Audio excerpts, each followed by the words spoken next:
What is going on, esteemed witnesses? The courtroom of Vec and Lex playing TS Vector. This is the Croc to bring you a gold, silver, crystal, TGB duel Wi-Fi battle versus Mets over Pokemon Showdown. Now, if you want to ask him on Showdown, he told me to call him Mets, so I'm doing exactly what he said. And we got ourselves a good one, guys. I need to stop quoting before I get flagged. But anyway, I've been watching way too much Family Feud, and I am super stoked to bring you this match because this match, y'all, this match it's the real thing.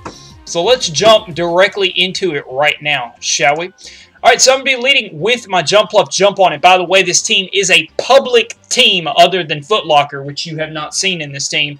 And we're going OU tier. And Mets is leading with Shell Ball. He decides to go for the first turn explosion. He's going to play the Lex game and do almost kill my piece of shit, my POS, down to 18 and just bring in Electabuzz. Electabuzz is a scary freaking mixed sweeper, and anybody that does not think so is wrong. So I'm going to go out in my cookie right here. He goes straight away for the Ice Punch. That is a guaranteed 3-hit KO factoring leftovers. Especially with the spikes down, but he decided to opt for the explosion. So I decided to go for Lovely Kiss, seeing what Mets might do right here. He goes into Skullhead, and I am terrified of this thing. Dude, Marowak is no joke. Kind of surprised more people don't run Rest Talk. I realize Swords Dance is a thing, but missing no turns of attack is just ridiculous, because it can live one attack and it outspeeds some very slow things, does a lot of really important chip damage.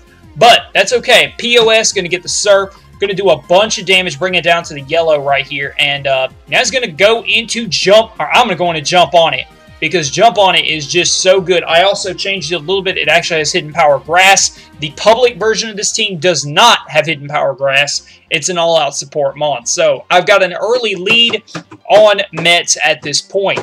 But, you know, good leads don't always stick around. So he's going to go into Omniscience, his Espeon. Now, I figure right off the bat, this thing is Growth Espe Jump. Good old Growth Sub Espeon. And that's exactly what it's going to be as he decides to sub right here. Now, he told me he had a problem.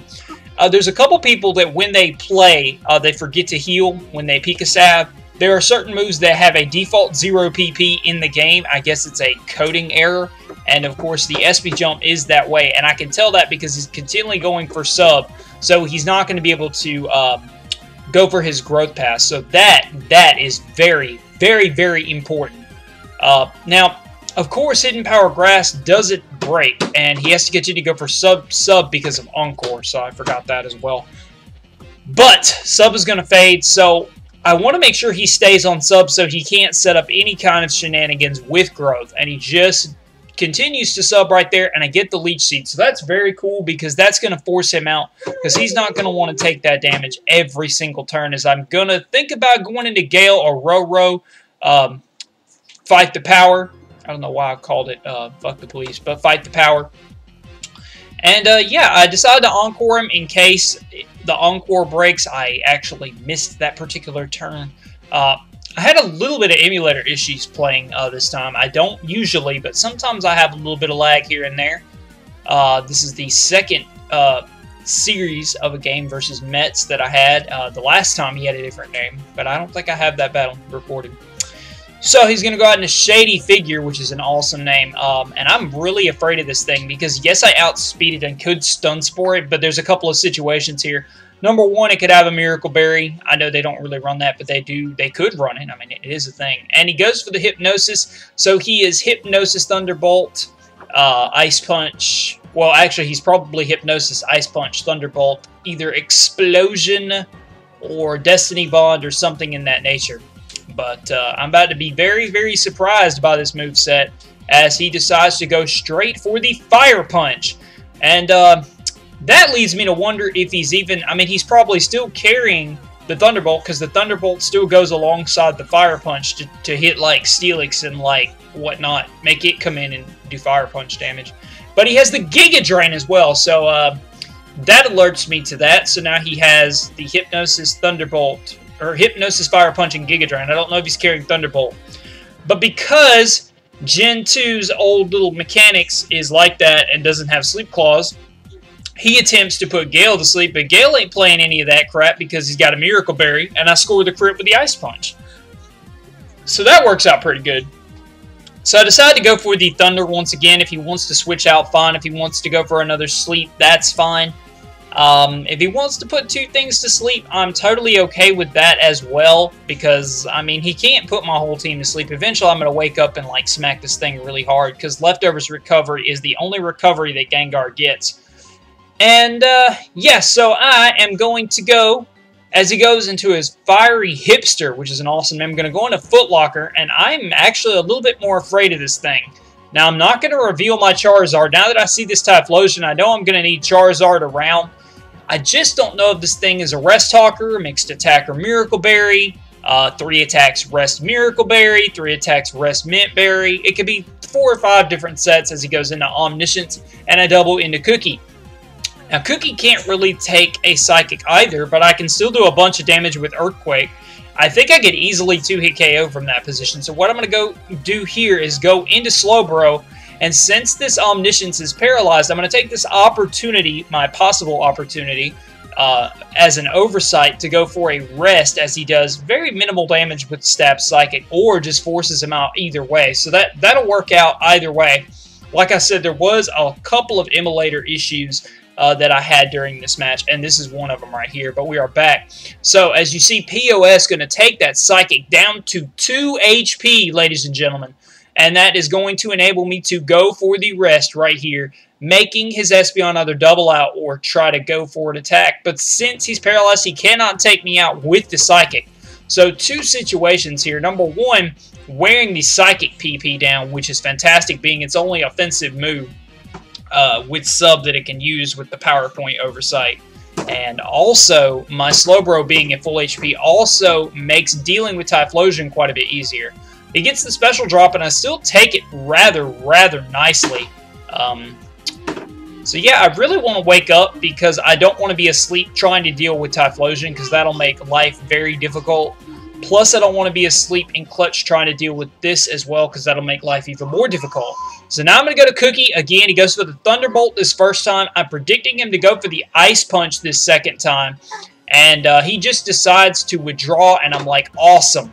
Earthquake will nearly take this thing out from this range, but factoring Leftovers, it won't quite take it out without a max damage roll or critical hit. So I need to go back out into my Slowbro right here. And it takes it very nicely. I could easily wake up right here. And I could go for a Surf or a Psychic. And I play this very nicely because I'm going to wake up right here, get the Psychic off as I wake up, predicting the Gengar to come back in, and that Gengar, that shady figure, is gone. So now, Electabuzz is going to come back in. Now, do not count this man out for the count. Electabuzz, I'm telling you guys, Electabuzz is the scariest sweeper ever. So I predict him to go for the Ice Punch, predicting my double switch into Nidoking, because he would outspeed Nidoking and 2-hit KO it from the range it was at. So that's very important. Predict him to go for the Ice Punch the second time. Could have stayed in with Bro, but after Ice Punch plus Thunderbolt, I wasn't comfortable of that living that hit. By the way, Electabuzz outspeeds a lot of things that you would not expect it to. 309 is nothing to play around with in the speed tier of Gold, Silver, Crystal, because most offensive bonds are rather slow. But of course, Mets is going to be that guy. Get the critical hit on the Ice Punch and take out Cookie as I go into Footlocker. What I decide to do here is, I know I can take a Thunderbolt from this guy pretty nicely. So what I'm going to do here is I'm going to go for the Meditate. I'm going to do the yoga thing and stretching my legs and get the powerful. And he goes for the Cross Chop. He told me that was a misclick. I'm not really sure how that transpired. But nevertheless, I am at +1. And I am going to throw my foot in the air like I just don't care. Take Thunderbolt efficiently, nicely. High jump kick taking this man down. And the fact that I don't outspeed this thing really kind of bothers me. Thunderbolt brings me down to 37. I do get paralyzed, but Hidden Power Ghost is going to be enough to come through and take out this Electric Menace. And now, because I am paralyzed, Espeon can come in and kill me. So, he gets a free play into Typhlosion. Now, what I decide to do right here is I can either just sack Hitmonlee. I do have the Charizard hidden in the back that he doesn't know about, but I know for the fact that Electabuzz did outspeed it. So getting his Electabuzz out of the way, trying to play around Thunder with Charizard still active was just not something that I wanted to do. And he is indeed the mixed attacking Typhlosion and nearly takes out Gale with an Earthquake. Oh man, this match is just so good. The fact that he's lacking the Electabuzz makes Charizard so much safer. Not to mention both POS and Charizard could have been possibly dealt with by Electabuzz. And by the way, my daughter's coming to commentate. Hey, baby girl. You want to say hey to everybody? He's over here on my lap playing while I'm commentating. And Surf is a guaranteed 2-hit KO. I can take Thunder Punch without a crit, so I'm not too afraid of that as well. Thunder Punch going to bring me down to 3. Leaving on the minimal HP, the Slow, the Bro, Surf taking it out, and now he is left with the Espeon. And what I decide to do here, I decide to sack Slowbro. Reason being, I decided to just go for the Psychic. I want to reveal the Charizard just to show him kind of what my win condition was. The fact that he had both Electabuzz plus that other Mon, Typhlosion, made life very, very difficult for Ro Fight the Power. And here he is, the Charizard, the Belly Zard man. Just going to finish this up with an Earthquake. Great match, Mets. Electabuzz, scariest Mon, gonna barely win this out with 2 paralyzed Mons, and that is the thing, guys. Rate, comment, subscribe, peace out, objection. Find the computer room, peace, by the way. 2 channels, TS Vector and Vec and Lex Play, and the wonderful Lex Apnea does artwork for both channels. Hope you guys enjoyed. Always check out more and sub so you won't miss anything, and little Anna will be here commentating with us and seeing y'all. She's saying bye to y'all, waving bye, and rate, comment, subscribe, peace out, objection, find the computer, and peace!